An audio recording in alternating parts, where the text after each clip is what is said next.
What's up, YouTube? It's your boy Protest Sports from Protest Sports. We're back with another video for you guys today. I hope you guys have a blessed one. Staying safe, staying healthy on these streets, man. If I get to argue with God, oh God, would I be rapping to God right now, man? So, want to thank God for another day. Another day to make your day. Another day to make a play. And another day for God to make a way. Amen. So today, about to talk about the Washington football team, SOTWFT, Week 1, season 3? Yeah, season 3. We're in season 3 of our State of Washington Redskins / football team series. Where I review every single game, every single week for our Washington football team, man. And I'm going to give you guys my pros and cons, quick game summary, and afterwards, kind of a quick snapshot for next week. And guys that play well, guys that didn't play well, stars and falls and everything like that. So let's get into it. So quick game summary for the Washington football team. Chargers get the ball first, marched right down the field. Austin Eckler's running for like 10 a pop. Everybody's open. It's like 7-on-7. No pass rush on Justin Herbert. No negative plays for the most part. I think except for one negative play on a run play, like negative 2 yards. Outside of that, they march right down the field. 7-0 Chargers. After that, Washington does nothing with it. Nothing. Ryan Fitzpatrick horrible. Afterwards, Chargers nothing with it. We eventually get a field goal at some point. I think it was at some point in the first quarter we got a field goal. We got a nice return from DeAndre Carter after a punt. It got inside of Chargers territory. We don't get in the end zone. We get into the red zone. We kick a field goal with Dustin Hopkins. Field goal is good for 7-3. Afterwards, after that, Chargers get a field goal. I think Chargers get a field goal in the next drive, make it 10-3. We get one more field goal out of Ryan Fitzpatrick, I believe. Let me look at the actual game summary. I don't want to be incorrect here. So I'm gonna look that up real quick.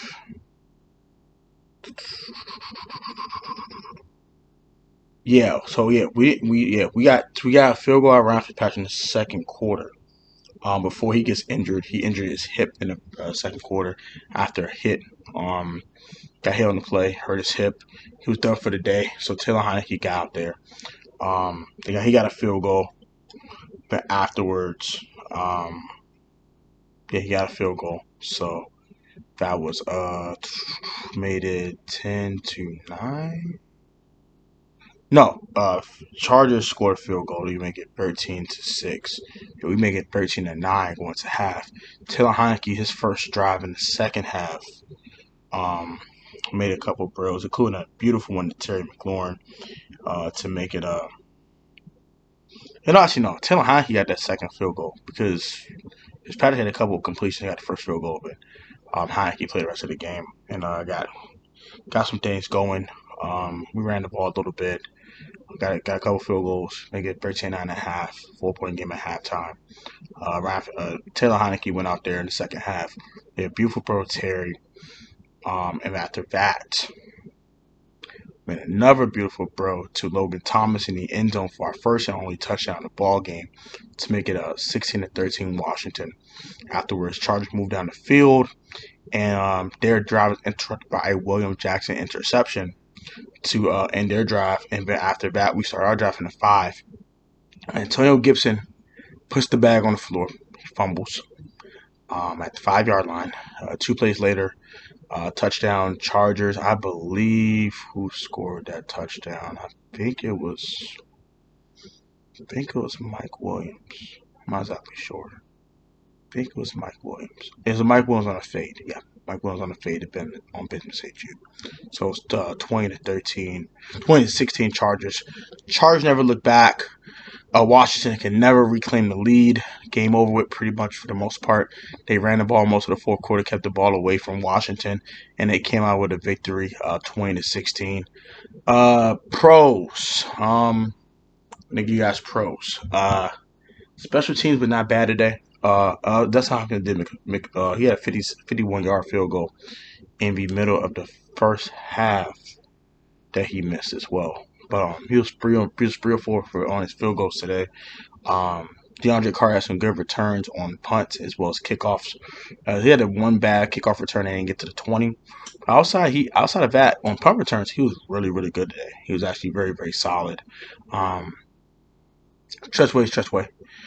Gibby had a good day outside of the drop passes and the fumble. He had 2 drop passes and he had a fumble. But outside of that, the Gibby show was running. The Gibby show was doing some good things today. So yeah, outside of that, he had a good day. And Taylor Heineke looked solid today. He didn't look great. He didn't look bad. But he looked solid. It was a solid day. 11 for 15, 122 yards, touchdown, no picks. It's not bad. It's not horrible. That's kind of like 2019 Haskins-esque. Not turning the ball over, but not making a ton of plays. But not messing up the game either. I'm completely fine with that. Stat-wise was Haskins-ish, but 2019 Haskins, not last year. Get my point. Alex Smith type of ish today for Taylor Heineke. Cons, we had no pressure on Justin Herbert today. He was in that pocket all day long today. It was very, very bad. Very bad performance by the defensive line today. Only 2 sacks. Only 3 or 4 TFLs. Not good enough. Not. Also, secondary was bad today. Oh my gosh. They better get their act together.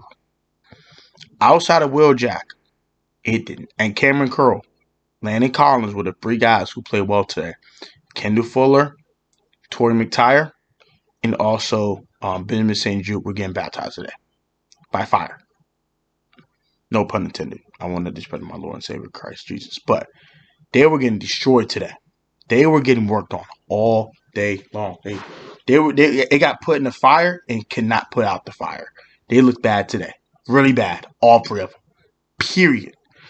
Ryan Fitzpatrick looked horrible.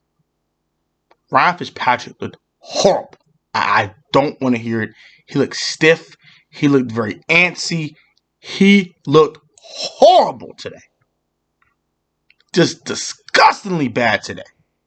Horrible. And Dustin Hopkins, finally. He's a semi-con. He missed the 1 field goal from 51 yards out. I have a revelation about Dustin Hopkins. He's reliable from 50 in. Anything above 50 miles will go for on 4th down rest of the season. Period. If it's 55, punt it. Don't waste your time in kicking it. Just don't. Just punt the football. He has the leg, but he's not accurate from 50 yards and out. Period. It is what it is. Other takeaways I got from this game.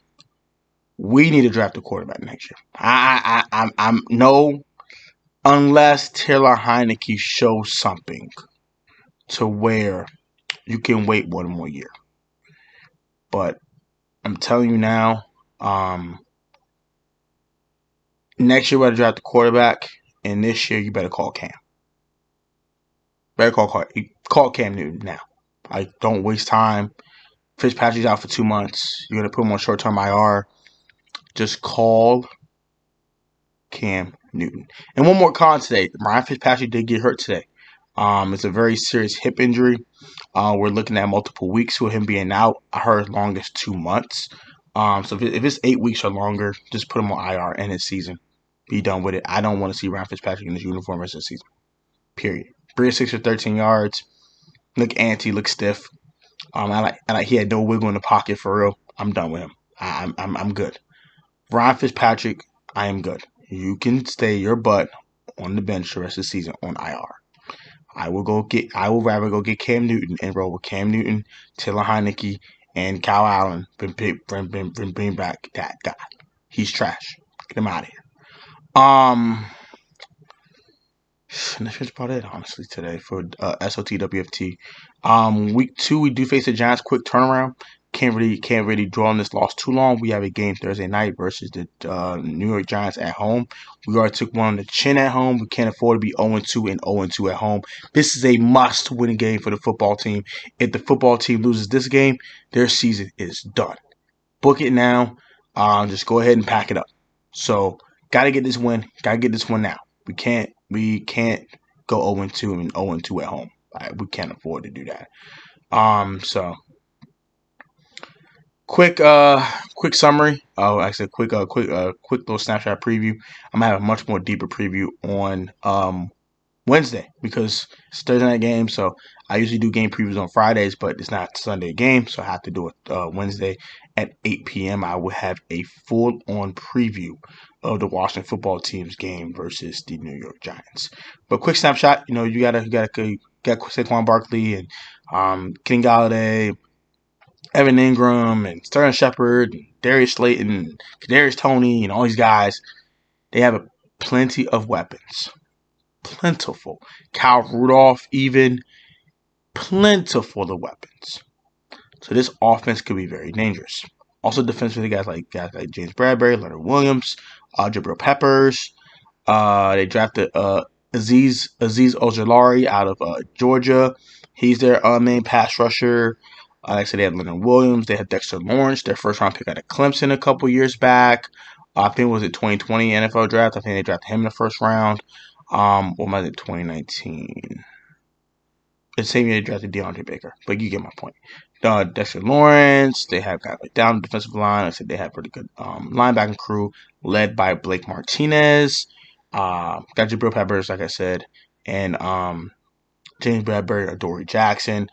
Really solid defense over there with the New York Giants. So they're good defensively, they're good offensively, they're a really good talented football team. They have one question, which is their quarterback. And Long Daniels, their quarterback, they're not going to be a fully good football team because their quarterback's a big question mark. So, got to get to Daniel Jones, got to stop Saquon Barkley or contain Saquon Barkley and force Daniel Jones to beat them. And we'll see what happens. So, that's a quick snapshot for Week 2's game versus the Giants. This is my SOTWFT for Week 1 in the National Football League for our Washington football team. Let me know what you guys think in the comment section. Let me know what your thoughts are and all the other good jazz. And until next time, man, I say safe, stay healthy, love y'all. Like, comment, subscribe. You guys are new, turn post notifications, or look at the Protest Sports video, the Protest Sports Network. Put God first, safety, COVID-19, or maybe you most have like time, sport choice. Long professional on the field, technically sound. You will always come like a talent athlete, hard with dedication, man. Protest fans strong. Always have a great one, guys. Let me guys know what you guys think in the comment section. And I am just extremely disappointed in this team today. I hope we can bounce back on a short week and get a much-needed W versus the Giants or our season's on life support. Take it easy, guys. Love y'all. Okay, peace.